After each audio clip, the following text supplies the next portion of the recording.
Bismillahirrahmanirrahim. Di antara 10 hari yang istimewa itu ada satu yang sangat spesial yang tidak ditemukan dari hari pertama, hari kedua sampai ke-8 yang telah kita lalui.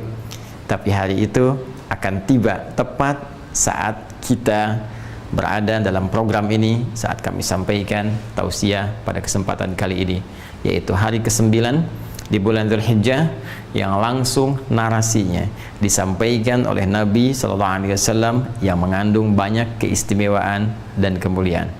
Nabi pernah memberikan informasi kepada kita semua sejak kurang lebih 14 abad yang lalu bahwa hari ini menjadi spesial dengan satu ibadah yang sangat spesifik yang disebut oleh beliau dengan siyam, menunaikan siyam, puasa yang ditunaikan sesuai dengan ketentuan syariat.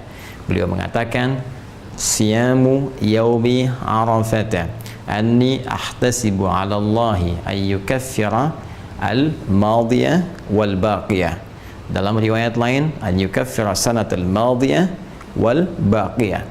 Sungguh puasa yang ditunaikan di hari yang bertepatan dengan momentum Arafah, aku berharap pahalanya di sisi Allah Subhanahu wa taala bisa menggugurkan dosa-dosa setahun berlalu dan menjaga dari perbuatan dosa setahun yang akan datang. Teman-teman sekalian, hari ini menjadi spesial dalam uraian hadis Nabi SAW karena tanggal 9 ini disebut oleh Rasulullah SAW bertepatan dengan momentum Arafah, saat para jemaah haji menunaikan prosesi wukuf sebagai rangkaian puncak haji yang ditunaikan dan menjadi inti dari penunaian ibadah haji dari sekian rukun yang harus kemudian diikuti. Di sini Nabi SAW memberikan arahan kepada kita dalam momentum ini. Kita diminta oleh Rasulullah untuk menunaikan ibadah spesifik berupa siyam. Tidak main-main, pahalanya bisa menggugurkan dosa setahun berlalu. Dan perhatikan baik-baik cara kita memahaminya, bisa menjaga dari perbuatan dosa setahun yang akan datang. Masya Allah. Artinya dalam konteks penunaian puasa ini, kita bukan sekedar diminta oleh Rasulullah puasa secara fisik, menjaga tidak makan, menjaga tidak minum, tidak berhubungan seksual. Lebih daripada itu, karena puasa ini potensinya dengan izin Allah bisa menggugurkan dosa setahun berlalu. Karena itu cara mengisinya akan lebih baik jika kita iringi dengan mengevaluasi kesalahan-kesalahan yang pernah diperbuat oleh kita dan berpotensi dosa setidaknya setahun ke belakang.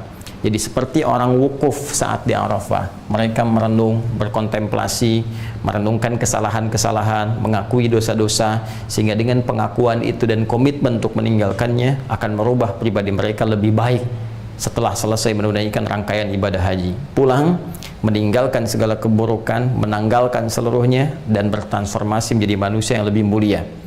Pun demikian, orang yang belum punya kesempatan untuk berhaji, di tepat pada momentum yang sama, Nabi minta untuk menunaikan puasa dan mengisi puasa itu dengan kontemplasi, dengan renungan seperti orang wukuf yang berada di Arafah.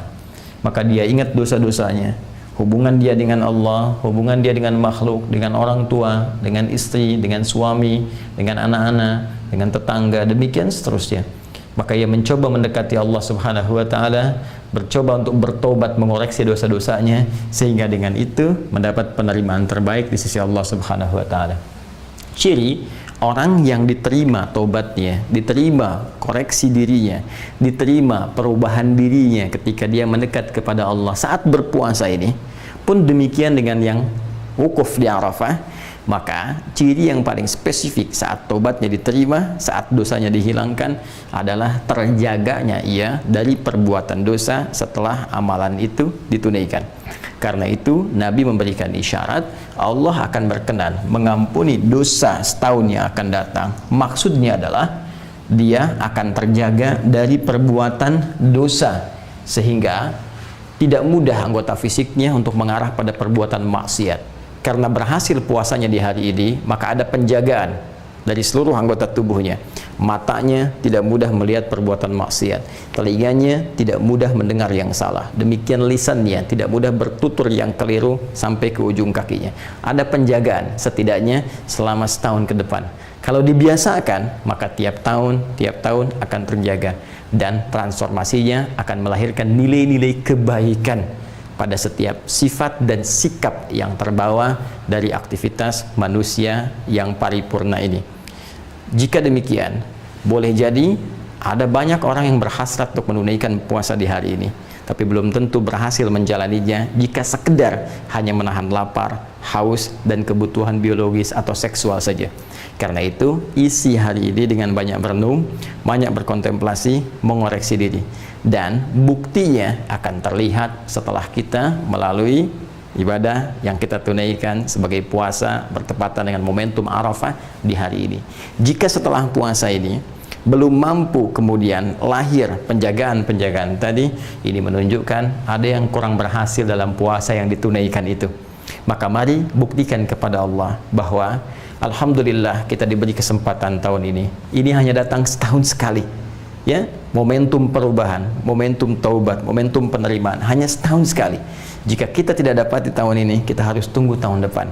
Karena itu, mari kita berjuang, berikhtiar, dan membuktikan kepada Allah dengan kesungguhan kita bahwa semua yang diberikan kepada kita, kesempatan yang mulia ini, kita bisa maksimalkan dengan sebaik-baiknya. Yang terakhir, teman-teman sekalian, seperti orang yang wukuf di Arafah, punya potensi untuk banyak dikabulkan doanya. Karena itu, selain mereka beristighfar, mengoreksi diri, memperbaiki diri, juga semua orang wukuf seluruhnya 100% sudah otomatis akan memanjatkan doa kepada Allah, bermunajat dengan penuh kekhusyuan untuk memohon segala hajat kebaikan dunia dan akhirat. Pun demikian, hari ini momentumnya diserupakan oleh Nabi Sallallahu Alaihi Wasallam, esensinya dari segi esensi seperti orang wukuf di Arafah. Nabi bisa mengatakan puasa pada tanggal 9 Dzulhijjah, puasa di hari ke-9-nya. Tapi Nabi menegaskan siyam yaumi Arafata, puasa yang bertepatan dengan momentum Arafah, di hari saat orang wukuf di Arafah. Karena itu, seperti orang wukuf banyak berdoa kepada Allah, maka setidaknya kita pun isi hari ini dengan memohon, banyak berdoa kepada Allah, minta kebaikan-kebaikan. Wa minhum may yaqulu rabbana atina fid dunya hasanah wa fil akhirati hasanah wa qina adzabannar. Ini yang diajarkan doanya langsung oleh Al-Qur'an di surah kedua Al-Baqarah, itu di ayat ke-201. Dan di antara orang-orang itu manusia banyak yang meminta kepada Allah supaya diberikan kemuliaan dunia dan kebaikan akhirat. Maka mohonlah kepada Allah segala kemuliaan-kemuliaan di dunia ini, supaya mata kita menatap yang mulia, sehingga kaki kita, supaya harta kita diberikan kemudian keberkahan oleh Allah, supaya pekerjaan kita dimudahkan tapi yang bermanfaat untuk akhirat kita, melipat gandakan pahala-pahala kita. Isi banyak dengan doa. Kalau ingin lebih spesifik, misalnya kapan orang wukuf di Arafah, tanggal 9-nya jam berapa tepatnya? Pasti setelah matahari tergelincir, masuk waktu zuhur, mereka melakukan sholat jamaah dengan asarnya. Setelah itu banyak beristighfar, berdoa. Jika kemudian kita konversikan, mungkin di sana masuk misalnya jam 1, taruhlah sudah tiba waktunya, maka tambahkan dengan 4 jam di sini, jatuhnya jam 5 atau 1 jam sebelum maghrib misalnya. Kalau kita ingin serupakan waktunya, kalau kita ingin bebas, maka mulai detik ini sampai dengan berakhir menjelang maghrib, potensi luas untuk berdoa. Tapi kalau momentumnya kita ingin dekatkan, kita bisa ambil misalnya waktu menjelang maghrib, kita duduk untuk bermohon, kita khusyukkan diri kita dengan penuh keyakinan, dan semoga dengan itu Allah bukan hanya mengampuni dosa kita, tapi mengabulkan seluruh hajat kita. Dengan itulah kemudian besok kita bisa bertakbir, dan takbir adalah lambang keberhasilan kita untuk bisa mendekatkan diri kepada Allah. Karena itulah di Quran surah kedua Al-Baqarah di akhir ayat 185, ketika kita menutup perjuangan kita untuk mendekat kepada Allah saat Ramadan, kita bertakbir, walitukabbirullaha ala ma hadakum wa la'allakum tashkurun, supaya engkau banyak bertakbir karena Allah telah berikan petunjuk kepadamu. Mari kita buktikan kita berhasil. kita mendapat petunjuk, kita berubah, kita menjadi lebih baik dalam pandangan Allah, supaya besok kita bisa beridul adha dan bertakbir dengan penuh kebahagiaan, kebanggaan sebelum pulang menghadap Allah Subhanahu wa taala. Saya Adi Hidayat pun demikian harus memberikan contoh pertama dari apa yang saya sampaikan ini. Maka saya bermohon maaf kepada saudara-saudariku dimanapun Anda berada atas setiap sifat, sikap, tutur, perbuatan yang sudah pasti akan terjadi banyak kekeliruan, kesalahan dari apa yang pernah saya perbuat.